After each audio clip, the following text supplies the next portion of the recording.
And today it's all about rambling about the future. We're going to be talking about drones, self-driving cars, medicine, artificial intelligence, and so much more.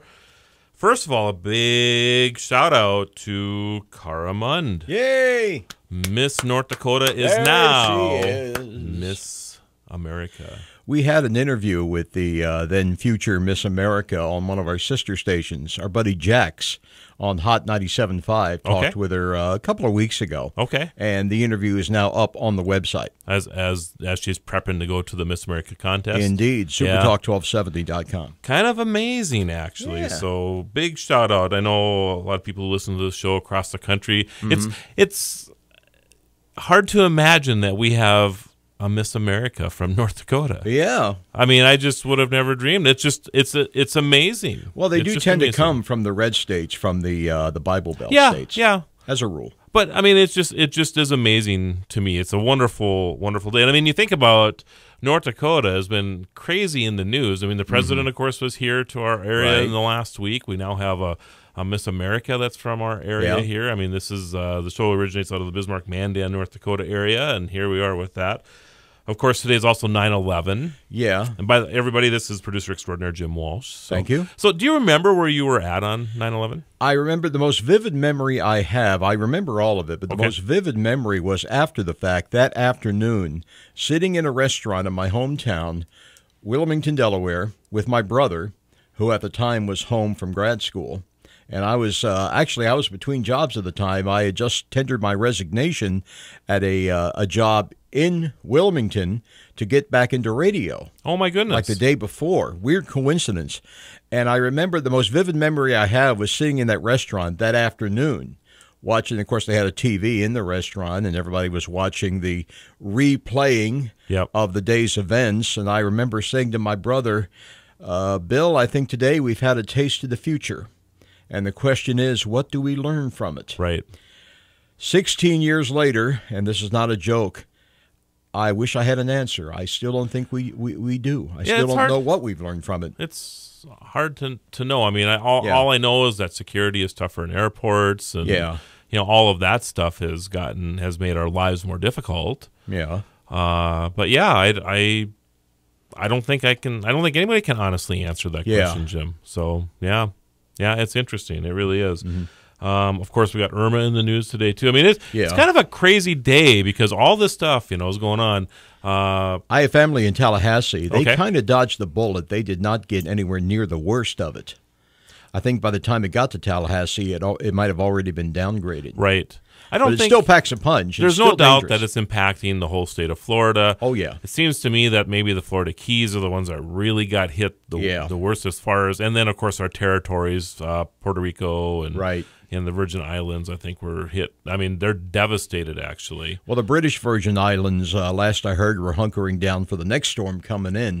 Right. Unfortunately, though, it sounds like Jose is moving to the north after it hits those I sure islands. hope so. So I've had enough hurricanes for I year. think we all have, And of course, there's plenty of, and I just want to warn people, as bad as the stuff is that's been happening in the United States the last couple of weeks with hurricanes, with Harvey, and now with Irma, to make sure if you're making donations that you're donating to legitimate causes. Yes. There are tons of scams out there already appearing. Yeah. So make sure that if you're getting an email or a text or whatever to donate, to just make sure that these are legitimate organizations that you're donating to. I would say your best bet is to stick with the old standards, the old standbys, the American Red Cross, the Salvation Army, United Blood Services. Yep.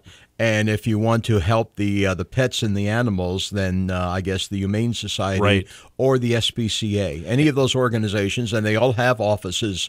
If you're local, they all have offices here in Bismarck or in your hometown, wherever you are. Yep. And that would be the best way to do it. I agree, and or if you hear something on a radio station or a television station, they've probably been sourced. And they're reliable, so those are okay. But if you get an email from somebody asking for help, I just please don't click on anything in your emails. First of all, they might be asking for money. The second thing is that they might be introducing a virus or something to your computer. I mean, there's all kinds of crazy stuff that's going on because of this. So just be diligent, be careful with your stuff. Or if it's a group of people like a lot of churches, a lot of the local churches are doing it. If it's people you know your priest or your pastor, your rabbi, whatever, it's probably above board. I agree with that. Yeah. Or an organization locally, we have the United Way. Yes. I'm sure they would be happy to take your donation or and do something good with it. Yep. Yeah. So there's all kinds of places you can help. There's no doubt about that. So all kinds of crazy things going on, but we're glad that you're with us today. This is the Tech Ranch, in case you haven't figured that out yet. Yeah.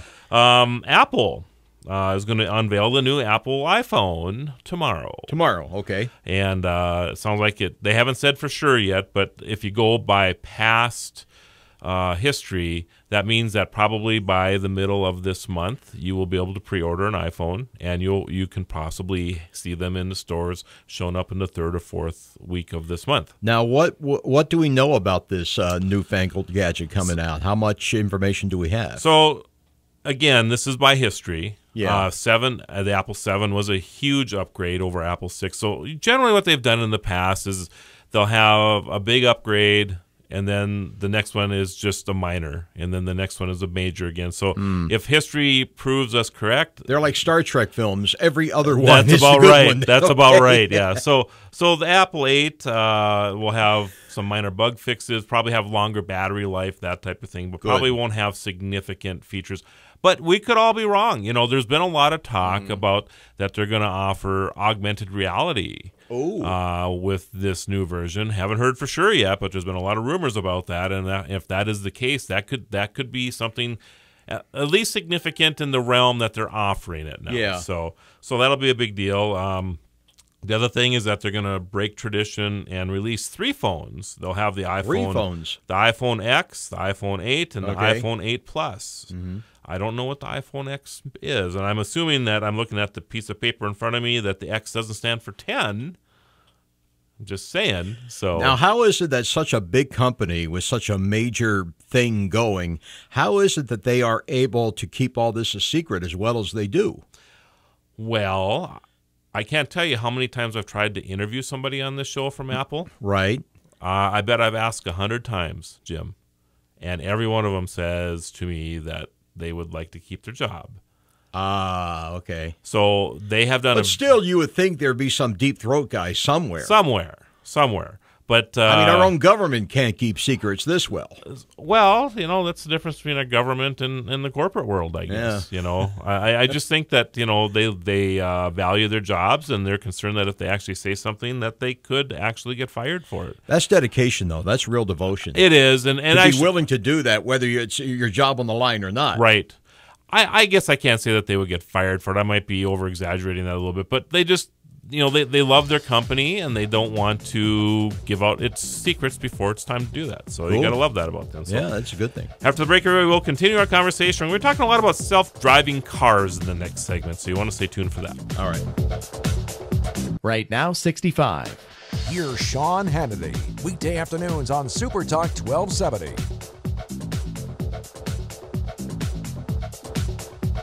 Follow the Guru of Geek everywhere he goes. Post your comments or questions at thetechranch.com. Once again, your Guru of Geek, Marlo Anderson. And we want to thank everybody who follows us on the Blueberry Network. We're also on the Tech Podcast Network. We're on the Roku, iTunes, TuneIn, Apple TV, and, of course, our own app, Radio Pup. All kinds of places that you can join the Tech Ranch, either as we're streaming live or if you want to catch it a little bit later on. I was thinking over the break here, Jim, were you a fan of Prince? Prince? Yeah. Of course. It's all this crazy stuff that's going on in the last week or two, right? It's almost like Sign of the Times. I was just thinking of that song the other day. We're going to party like it's 1999 again. All over again, yes. So, yeah, we were just over the break, over the news. They were talking about air quality. Yeah.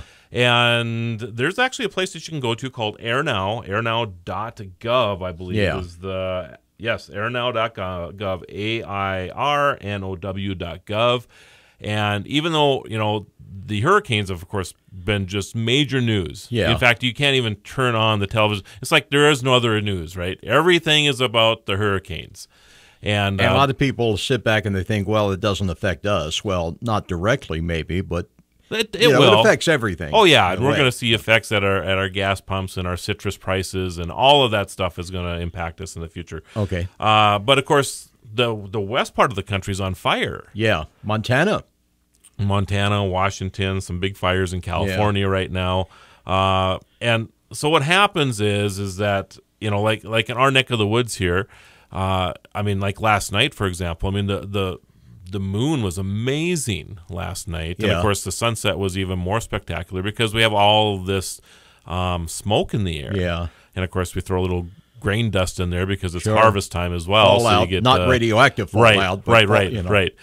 So we've had these spectacular sunsets. But the thing is that sometimes the air quality isn't the greatest. And I know a week ago I had posted some stuff on the Tech Ranch Facebook page about this. And you should, if it starts to get a little smoky outside, a person should go monitor this because, right now, so I'm looking at the map right now. You go to airnow.gov, and I'm just, so Montana, I'd say what 3/4 of Montana has some type of warning going on. Some of it is significant. Orange, some of it is red, yellow. A lot of it's yellow. Yeah, so, some of it, So the yellow I would assume the orange is worse than the yellow? That's correct. Okay. Green is good. Yellow is moderate. Orange is not so good. Red is actually considered unhealthy. And when you get to that red level, that's unhealthy for everybody. Now, does it ever get red around here? Yes. It does, okay. So last week when I posted that stuff, even the Bismarck-Mandan area here was in the red category for most of a day. Mm-hmm. And for a while we were in the orange category as well. So what that means is that when you're out, you're breathing in these particles that aren't so good for you. Right. If you're young, if you're older, if you have asthma issues or whatever, even if you're in the yellow or the orange category, those are times that maybe you just need to stay inside. Yeah, as much as you can. Yeah.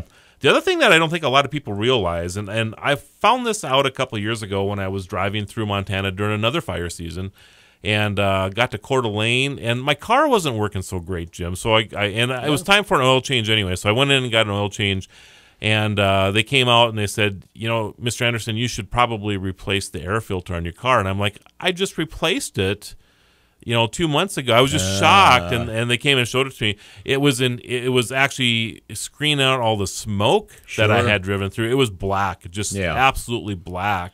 So a person should actually, I know we're supposed to change our furnace filters, every 3 months something or whatever like that. it is. Well, with the change of the seasons, right, is generally how I do it. I don't think most people do that. I know I'm one that doesn't do it very regularly either. But right now, a person should, because your air filters are probably getting clogged up. Your car filters are probably getting clogged up because we have all this smoke in the air. And we still have some warm weather. And we still have warm weather. Well, and then we go into heating season even after this anyway, Jim. We're going to be in the 90s tomorrow. Yes. So your air conditioner is going to be probably working harder than normal because it's probably full of particles from smoke. Yeah. Because it's been running pretty hard for the last couple of weeks or for a few days the last couple of weeks. So it's not a bad idea to probably go and spend a couple bucks and get those filters changed too. And it's for your better breathing quality in your home as well. Sure. So, and I don't think this is going to go away anytime soon. That's the thing. So go to airnow.gov. I don't think it'd be a bad idea to post this on a daily basis. Maybe we should be doing this, Jim. Yeah, I'll write up a story and we'll post it on the website during the week. Because I think it's a good thing for everybody to do this, and maybe we'll just monitor, and if it gets into that orange or red category here in the area, you should do that. But, Washington, Idaho, Montana, South Dakota, Wyoming, Utah, California, oh my goodness, the whole middle part of the country. Pretty much everything west of the Mississippi, looks Pretty like. much everything west of the Mississippi, except for maybe New Mexico. I'm looking at the map right now, has some type of warning going on in it for air quality due to the fires out west. And it's just because the winds are coming, from the west here and pulling that stuff along with the prevailing planetary patterns. Yeah. And until we get some rain in the area, that smoke is going to be in the air. So now, technically, we are still in a drought condition, we are right? technically in a drought, although it's gotten a lot better. We've gotten a lot of rain, but it's gotten better, but we are still dealing with that. Absolutely. So anyway, airnow.gov. Go check it out, and we'll probably mention that once or twice more during the show. Self-driving cars, all kinds of crazy news about this. So if you were driving, I'm just going to go back 100 years. 100 years. So right about the time the horseless carriage was just being invented. That's correct, right? Yeah. So you're driving around and you come to a four-way stop. What do you do? I'm just asking. There are no signs. There are no speed limits. There's nothing. Yeah. Or I should say a four-way intersection, right? So what do you do? I mean, there was no such thing as right-of-way probably at the time, so people just sped through these and hoped for the best. Well, you remember the old joke, it's probably true, that at one time there was like 2 cars in the entire state of Nebraska, and yes, they managed to smash into each other. Yes, there was actually... It's like if you got 2 guys in a swimming pool swimming around, if they're not paying attention, they will hit each other. There was an accident in downtown Mandan, and I know the family who... there was an accident between a car and a stagecoach, or a horse and buggy, or whatever it was, and the person on the horse and buggy was killed because of it. But it was just one of these miscommunications. Again, there was no signage, nothing anywhere. Right. So people just didn't know, what they should do at these different intersections or whatever. So of course the government, and so then there became a statewide system where when you were in one state it would be this, if you're in another state it would be this, and then finally the federal government came out and stated this is what a stop sign is going to be, this is the regulations for that or whatever. Okay, so now we're going to fast forward to now. So we've had the same exact issue going on with self-driving cars. So there hasn't been any type of real legislation that came out of the federal government. There's been a lot of, there's like 20-some states now that have some type of regulations in the book on what they should do about self-driving cars. Because how do you anticipate the technology? You don't know until it's there. That's exactly right. So anyway, last week, again, nobody knows any of this that's going on, but the House unanimously... That in itself is a unbelievable thing to say, right? Everybody unanimously passed legislation to regulate the self-driving car industry. Okay. Unanimously. That's just amazing. So now this is going to the Senate. If it passes there, of course, it goes to the president's desk for a signature. And if that happens, if all this happens, the era of self-driving cars will be here a lot quicker than you and I anticipated, because everybody understands, and I think finally Congress is understanding that the industry is a lot farther along than what most people believe. Right. And this legislation states that the first year they'll allow 25,000 cars on the highways. The second year, 100,000 cars. Mm-hmm. And then after that, it's just here we go. I was going to ask you about that. When you say regulations, what specifically, what kind of regulations are we talking about? What are they going to regulate? Well, I think probably the lack of regulation is the best way to describe this. Okay. So you think it's just the psychological idea that, okay, the government's aware of it now and they're putting regulations in place, so that in and of itself makes people feel better about things? Well, I think there's a little bit to say about that, but I think that the bigger issue is that there was regulations being put into states that, maybe you had to have a person behind the wheel at all times, and all of this other stuff, and then the next state was a little bit different. So then the industry didn't know what to do, because, it would be like, North Dakota having one set of rules and South Dakota having another set, and then, Minnesota having another set, and it's just confusing. It'd be interstate commerce is the question. Yeah. So, it'd be just like going to South Dakota from North Dakota right now, right? Yeah. And you come to a stop sign or stoplight. I'll pick a stoplight, and red actually means go. Right. And green means stop. So you're coming up onto, and you're not stopping because it's green, and all of a sudden you just cause crazy accidents because the regulation is different. The signage is different, right?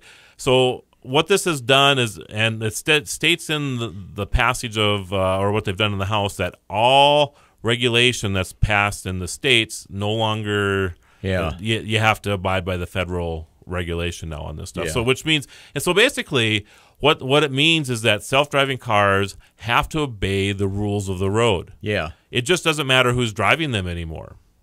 Does that make sense? Okay. So, if you are, as long as the car obeys the rules of the road, means that it stops at a stop sign, obeys the speed limits, does all of this type of thing, it doesn't matter who's driving anymore.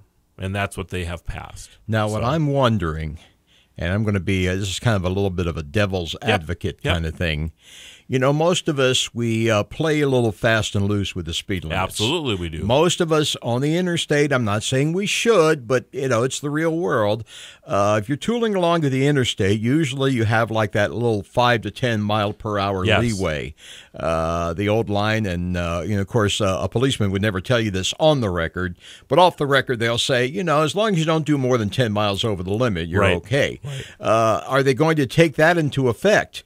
Because sometimes with the way traffic is, realistically, to be safe, you kind of have to bend the rules of the speed limit a little bit when you're out there on the highway. Well, I think we both are talking, you know I've been in situations where the speed limit posted is 70 miles an hour. Right.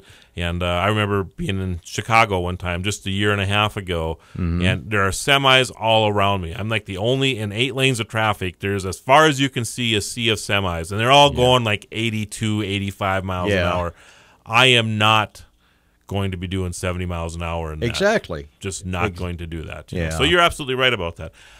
So the AI part of autonomous driving is going to take that into consideration. Okay. And they'll drive by what they consider to be a safe drive speed. But quite frankly, I think as we move forward, Jim, I think our speeds are going to go up, because it's all about reaction time, right? And if your car can react quicker, then it probably is you know, just as safe to drive at 90 or 100 because your cars are able to do that. So after the break, everybody, Jim and I will continue this conversation on self-driving cars. Come on back. Right now, 65. Dave Ramsey is heard here. Super Talk 1270. Follow the Guru of Geek at Facebook.com/The Tech Ranch, or Twitter at Guru of Geek, or TheTechRanch.com. Here again is your Guru of Geek, Marlo Anderson. Of course, a lot of things going on today. We got coverage of Irma going on. We have the 9/11 remembrance going on. We have air quality issues going on here in North Dakota right now. And, of course, we have a brand new Miss America from North Dakota, Miss Cara Mund, right from Bismarck, North Dakota. So all exciting and good news, bad news going on. What do you think of the coverage of the hurricane? It's fascinating for me to look at the all the various video cams that they have online, where you get all these different perspectives of what's going on.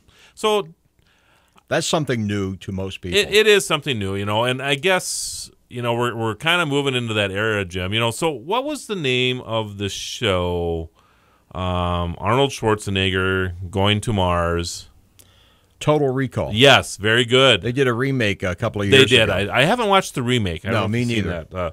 But in that show, and I guess the reason I want to bring that up is, like, even the news coverage then, you know, like they had at the beginning of Total Recall, you know, there's kind of a terrorist organization that really, if you watch the show, isn't really a terrorist organization at the end. But they're reporting on this news, and it's like cameras everywhere. How in the world are they able to film this stuff? And you're thinking about that at the time.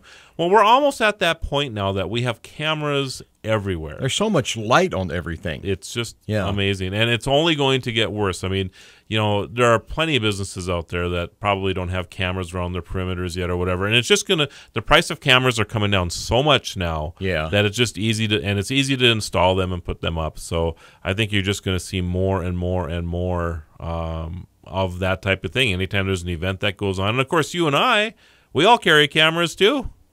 You know, there's never been a time in history that so many people carry a device to record what's going on around you than we do right now.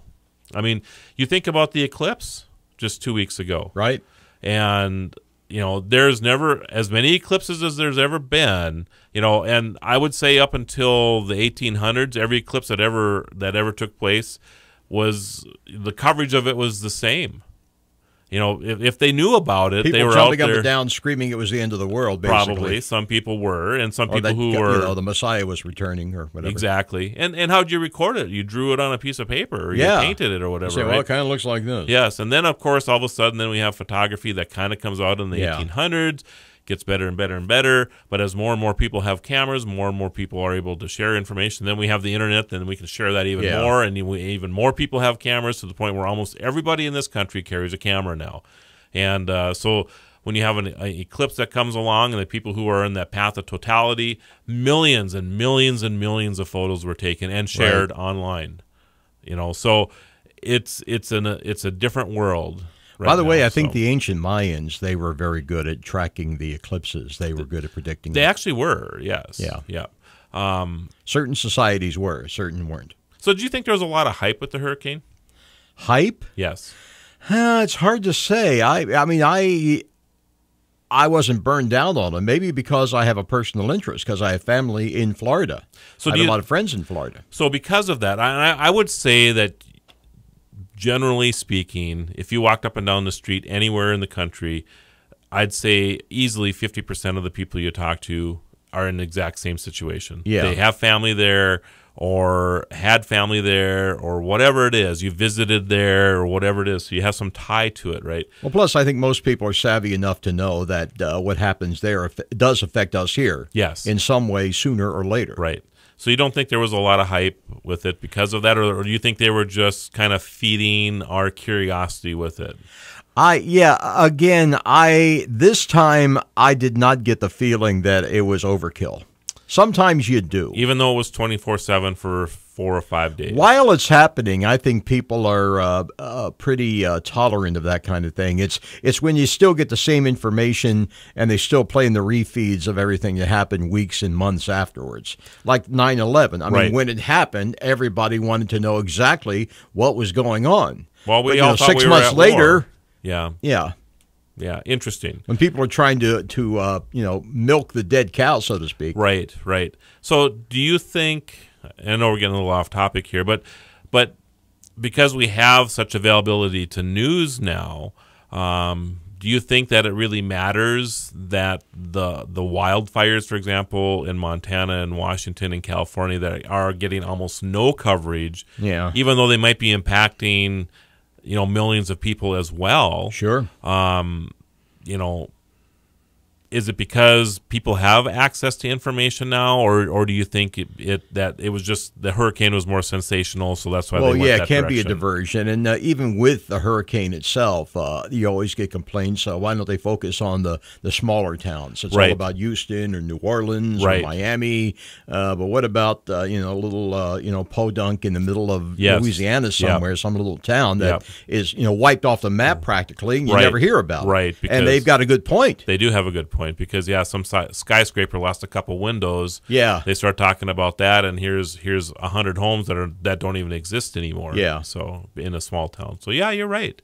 I don't know what the right answer is to that, but I was just curious what your take was on it, because I actually, especially late yesterday, I'm like, all right, I don't think the hurricane. I mean, it's still devastating, but it just wasn't as big a deal. Yeah. The storm surge wasn't as big a deal as what they expected it to be. So I think that's a good thing, certainly. Oh yeah, absolutely. But then you have the question of, you think of The Boy Who Cried Wolf, and that's kind of where I was getting to here. Yeah. So because granted, it was devastating. There are some parts of the world that were devastated by this hurricane, but do you think because of the 24/7 coverage and the fact that it isn't as catastrophic to Florida? Still a big deal. I'm sure there are tens of billions of dollars of damage down there. And and I'm sure there'll probably be a few people that were killed because of this. But do you think that they'll have a problem the next time they issue a hurricane warning and say we have to evacuate, and now there won't be as many people that go because they lived through this one? That's a good question. I don't have an answer. Okay. You're talking about you're getting down to human nature there, right? And the way people just react to things, being people, right? And I wish I had a cute, clever answer for that, but I don't. I remember a couple of years ago when they modified the emergency warning system here in North Dakota for tornadoes. Right. And they kind of lowered the standard for it. They said, okay, if we see something that looks like it might become a funnel cloud, then we're going to put the warning out. So if it was like if the radar indicated that there was some circulation in a cloud, they would say supercell, they call it. Yeah. Yes. But and I remember that summer, maybe it was psychology, but it seemed to me like that alarm thing was going off. Like, we get a thunderstorm in the forecast, and all of a sudden the tornado warnings are coming out like every half hour or so. Right. And again, the boy who cried wolf. Eventually, people are just going to tune it out. Right. And that's when it gets scary. Yeah. Interesting. But at least we have a warning system, right? Yeah, So I guess think the that's best answer in this day and age is still to rely on your own common sense. See, I agree with that, and we live in a world of information, so investigate a couple different sources and just stay attuned to what's going on around you, and trust your own judgment, the judgment of your eyes and ears. If you live in a town like this, you know what the weather can do, right? And just don't necessarily, just be careful, but you don't necessarily have to ignore the evidence of your own senses. Yep. And you have the ability to gather information. I mean, you can hop online, you can hop on your phone, and maybe view a couple different sources. If you aren't sure about one source, go to another source. It's just like giving donations. I mean, we're just saying the same thing. Be cautious, but be cognitive of what's going on. Mm-hmm. So yeah. Wow, we're going all over the place today, Jim. We are.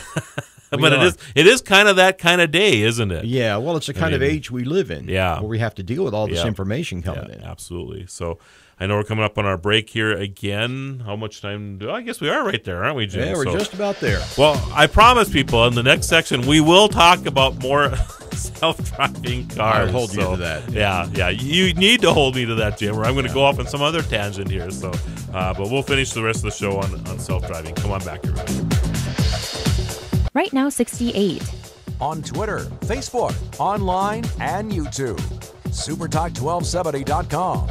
We're back to the Tech Ranch. Stream this program now at supertalk1270.com. Here is your guru of geek, Marlo Anderson. So what happens if the emergency broadcast system gets hacked or makes a mistake? Jim, you have a story to tell about this. 1971. This is a great radio story. I mean, of course, a lot of people think of the opposite scenario.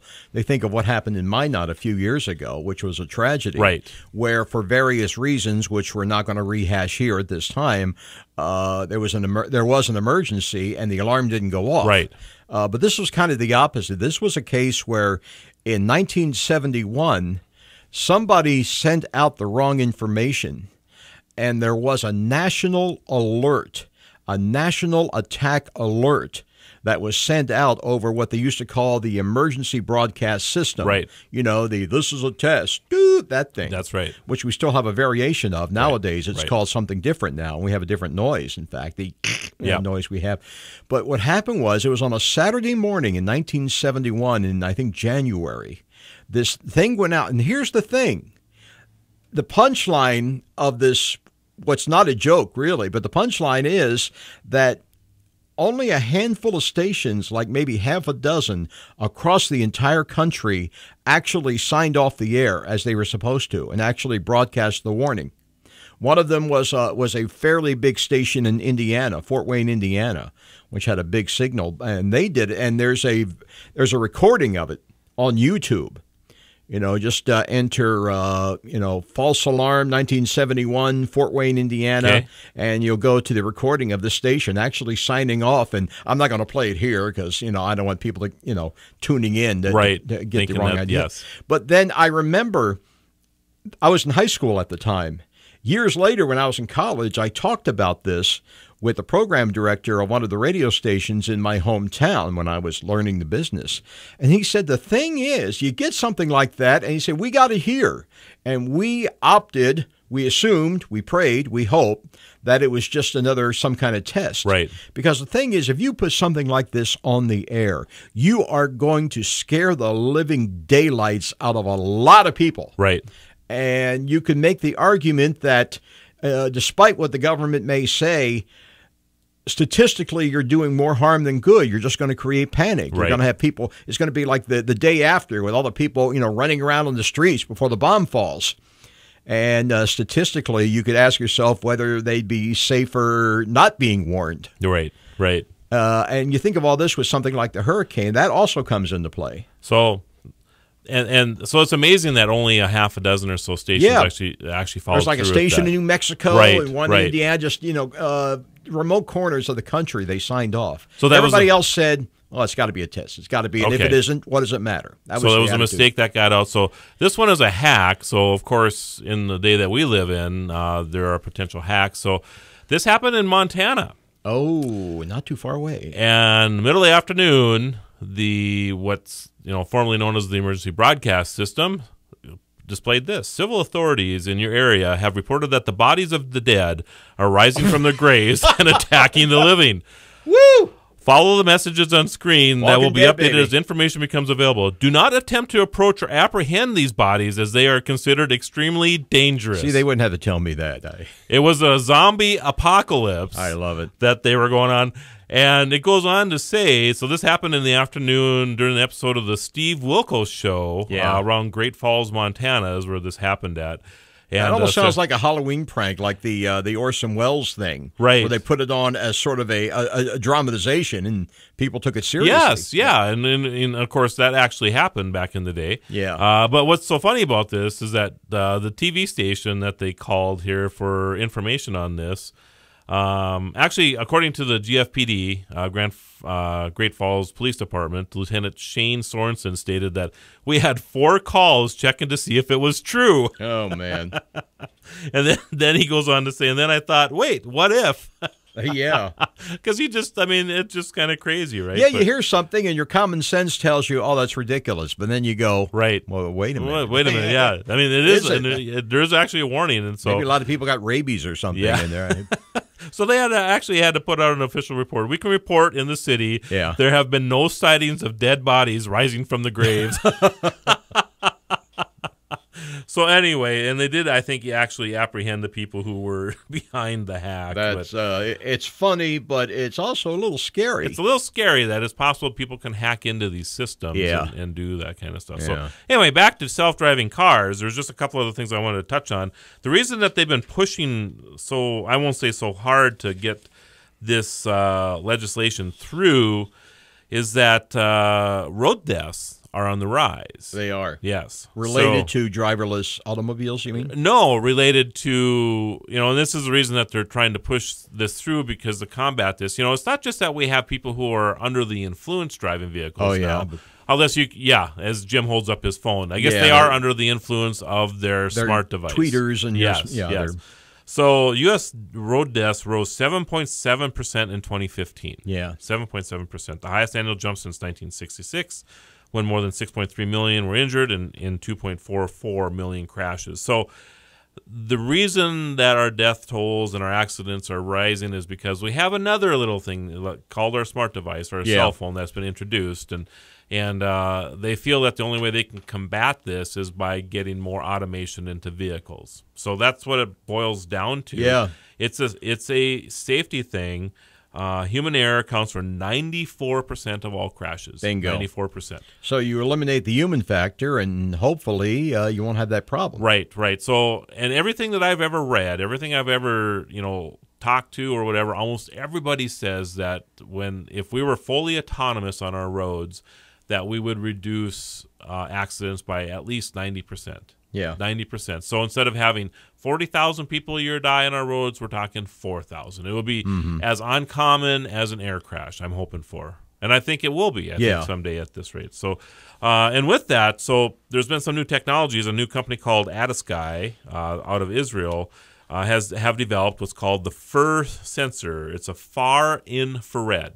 So IR sensor, the F in front of it is for far. So not to get too technical, but a lot of companies, when they're using autonomous vehicles, use LiDAR, which is kind of a form of radar. But it's laser, maybe? Yeah, so what it does is it's lines. It actually uses line or a laser, and it draws lines of you. If you ever walk up to a LiDAR and they got a screen in front, you'll just see, and the refresh rate will be, it like draws you in this green kind of line type of, you'll have many, many lines that form your body as you're walking through. Oh, yeah. Like a pixelation sort of.